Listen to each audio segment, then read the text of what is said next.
مخاطب تھے تو ایک شخص اپنا لڑکا ساتھ لیے ہوئے حاضر مجلس ہوا۔ اس کو دیکھ کر حضرت عمر رضی اللہ تعالیٰ عنہ نے فرمایا کہ میں نے نہیں دیکھا کسی کوے کو جو زیادہ مشابہ ہو اس کوے سے، یعنی ایک کوا دوسرے کوے سے جیسی مشابہت رکھتا ہو ایسی مشابہت باپ اور بیٹے میں ہے۔ اس شخص نے جواب دیا، اے امیر المومنین، اس لڑکے کو اس کی والدہ نے اس وقت جنم دیا جب کہ وہ مر چکی تھی۔ یہ سن کر حضرت عمر فاروق رضی اللہ تعالیٰ عنہ سیدھے ہو کر بیٹھ گئے اور فرمایا کہ اس بچے کا قصہ مجھے بیان کرو۔ چنانچہ اس شخص نے کہا کہ اے امیر المؤمنین، ایک مرتبہ میں نے سفر کا ارادہ کیا، اس وقت اس کی والدہ کو اس کا حمل تھا۔ اس نے مجھ سے کہا کہ تم اس حال میں مجھ کو چھوڑ کر جا رہے ہو کہ میں حمل کی وجہ سے بوجھل ہو رہی ہوں۔ میں نے کہا، میں اس بچے کو جو تیرے بطن میں ہے اللہ تعالیٰ کے سپرد کرتا ہوں۔ یہ کہہ کر میں سفر میں روانہ ہو گیا اور کئی سال کے بعد گھر واپس آیا تو گھر کا دروازہ مقفل پایا۔ اوروں سے معلوم کیا کہ میری بیوی کہاں ہے۔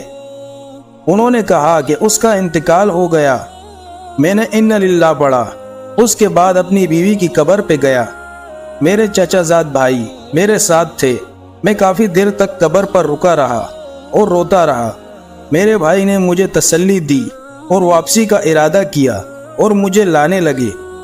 چند گز ہی ہم چلے ہوں گے کہ مجھے قبرستان میں ایک آگ نظر آئی۔ میں نے اپنا چچا زاد بھائی سے پوچھا، یہ آگ کیسی ہے؟ انہوں نے کہا کہ یہ آگ روزانہ رات کے وقت بھابھی مرحومہ کی قبر میں نمودار ہوتی ہے۔ یہ سن کر اِنَّ لِلَّهِ پڑھا اور کہا، عورت بہت نیک اور تہجد گزار تھی، تم مجھے دوبارہ اس قبر پر لے جاؤ۔ چنانچہ وہ مجھے قبر پر لے گئے۔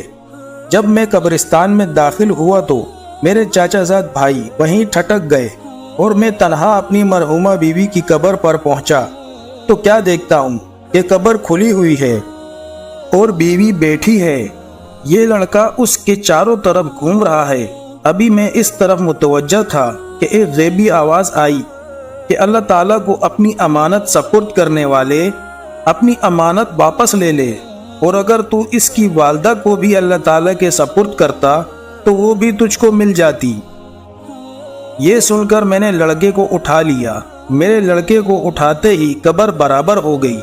امیر المؤمنین، یہ قصہ جو میں نے بیان کیا اللہ کی قسم صحیح ہے۔